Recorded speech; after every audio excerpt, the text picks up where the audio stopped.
Mr. Ibrahim, founder, chairman of GoPio, Saini Saab, Verma Saab, or audience. First of all, I congratulate Mr. Thomas and his team to start the chapter of GoPio here in Jaipur.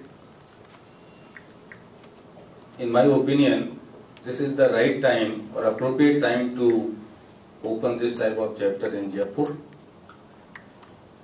because we are facing, the whole world is passing through a turbulent phase or revolutionary change there, and in my opinion, this change can be termed as power shift. Power shift means after every 500 years, this power of the cycle of growth travel from east to west and west to east. And it is 2000, west के जो 500 साल है वो पूरे हो गए, and that growth cycle will shifting to east, like Asia और जो east zone के हम country कह सकते हैं. तो that is the great change we are facing through.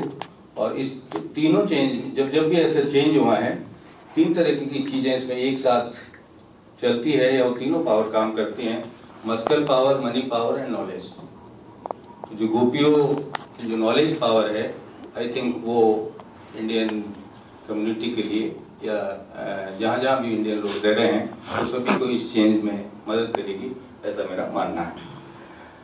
एक दूसरा चेंज जो हम इकोनॉमिक ट्रांसफॉर्मेशन ऑफ हमारा कंट्री का हो रहा है, that we can term as nature made to human made economy. We are transferring from nature made to human made economy. जो पिछले 70-80 साल में अमेरिका और यूरोप में हुआ, वैसा आने वाले समय में सोसाइटी का अगर चेंज देखें तो इंडिया में होगा. इसलिए भी हम थॉमस जैसे और ऐसे लोगों का जो एक्सपीरियंस है वो हम लोगों को मदद करेगा और एक दूसरे को आगे बढ़ने में मददगार होगा, ऐसा मेरा मानना है. तीसरा एक ग्रेट चेंज जो इंडियन इकोनॉमी या इंडियन सोसाइटी का है, वो हमारे 2011 के जो सेंसस हैं उसके जो डाटा जो हम कहते हैं कि 2011 में पहली बार 90 साल के बाद में एक ऐसा साइकिल की शिफ्टिंग हुई है जिसमें पहली बार अर्बन एरिया से ज्यादा लोग जुड़े हैं comparative to rural area. 9 crore लोगों की पॉपुलेशन अर्बनाइजेशन से अर्बन एरिया में जुड़ी है और 8.7 करोड़ की पॉपुलेशन उसमें जुड़ी है. ऐसा 1921 में 90 साल पहले हुआ था. और वो चेंज जो है वो आने वाले समय में अर्बनाइजेशन की स्पीड को बहुत तेज स्पीड से बढ़ाएगा. और जो अर्बनाइजेशन का एक्सपीरियंस गोपियो के जो मेंबर हैं उनको है, वो उसमें से कुछ प्रॉब्लम का सॉल्यूशन ढूंढने में हमारी मदद करेगा, ऐसा मेरा मानना है. एक चौथा चेंज है जो process of turbo capitalism has started, और हम भी इंडिया भी उसी टर्बो कैपिटलिज्म की प्रिंसिपल को अडॉप्ट कर चुका है. उसके थ्योरी या उसको प्रैक्टिकल कुछ भी कहें उसको कर. ये टर्बो कैपिटलिज्म बहुत फास्ट स्पीड से डिसलोकेशन या डिस्प्लेसमेंट ऑफ सोसाइटी करेगा. और उस डिस्प्लेसमेंट और डिसलोकेशन ऑफ सोसाइटी में क्या क्या चीजें इमर्ज होगी, नए प्रोफेशन, नए सर्विसेज, नए डिमांड, उन सब में job opportunities, business opportunity, professional opportunities मिलेगी.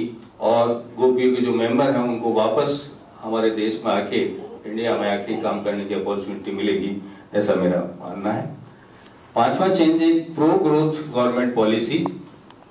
जितनी भी सरकारें आएगी, चाहे किसी भी पार्टी के आए, आने वाले समय में वो इन्वेस्टमेंट सबसे बड़ी उनकी समस्या होगी कि इन्वेस्टमेंट कैसे आए. जो इस टर्बो कैपिटलिज्म की नेचर है, ये इन्वेस्टमेंट से इसके दोनों की नफरत होती है. ये इन्वेस्टमेंट को बिल्कुल ये कह लीजिए कि अपने टर्म्स पे काम कराती है. तो जो हम प्रवासी जो राजस्थानी सम्मेलन, भारतीय सम्मेलन अगले महीने हो रहा है, मेरा मानना है कि अगले 5-7-10 सालों में हम हर स्टेट आपस में कॉम्पीट करेगा कि कौन कितना बेटर इंसेंटिव देता है, और उसमें काम करने की जो अपॉर्चुनिटी है, बहुत ढेर सारी अपॉर्चुनिटी मिलेगी. और जितनी सरकारें आगे समय में बदलती जाएंगी तेज रैपिडिटी से, उतना ही ये इंसेंटिव इसके बढ़ते जाएंगे, ऐसा मेरा मानना है। एक विनर्स लूजर्स का जो गेम शो, जो अब तक हमने केवल विनर विनर का गेम देखा था, अब हम विनर्स लूजर्स गेम शो में एंटर कर गए हैं। कॉम्पिटिटिव इंडस्ट्री है, कंपटीशन और बढ़ेगा, पता नहीं कहाँ कहाँ से कितने दुनिया का माल यहाँ आके बिकेगा, हम भी जाके बाहर बेच सकते हैं, वो भी अपॉर्चुनिटी होगी। इस विनर लूजर्स गेम शो में भी गोपी का जो रोल है वो इम्पोर्टेंट रह सकता है, ऐसा मेरा मानना है। एक इमीडिएट जो कंसर्न है वो आप सभी के लिए और इंडियन इकोनॉमी के लिए, इंडियन पॉलिटिक्स के लिए, एडमिनिस्ट्रेशन के लिए सभी है कि एक 90 के बाद में एक नई इनविजिबल पावर इमर्ज हुई, उसका नाम है एडवर्सरियल ट्रेड। उसका पर्पज ये, उसका मिशन ये है कि जिस कंट्री में जाना है और अपना व्यापार बढ़ाना है, काम करना है, उस कंट्री के सामने सबसे पहले एडवर्स सिचुएशन क्रिएट करो। मेरा ऑब्जर्वेशन, मेरा असेसमेंट ये है, हम उस पावर के का अटैक हम पे अभी उस दौर में चल रहा है और उस टर्बुलेंस के फेज से, उस डिप्रेशनरी फेज से हमको आने वाले समय में निकलना है, उसी में रास्ता ढूंढना है। और उसमें जो गोपीओ के मेंबर है, आई थिंक वो हमारी काफ़ी मददगार साबित होंगे और इस चैप्टर की आगे उपयोगिता बढ़ेगी। पुनः मैं एक बार आपको बधाई देते हुए धन्यवाद।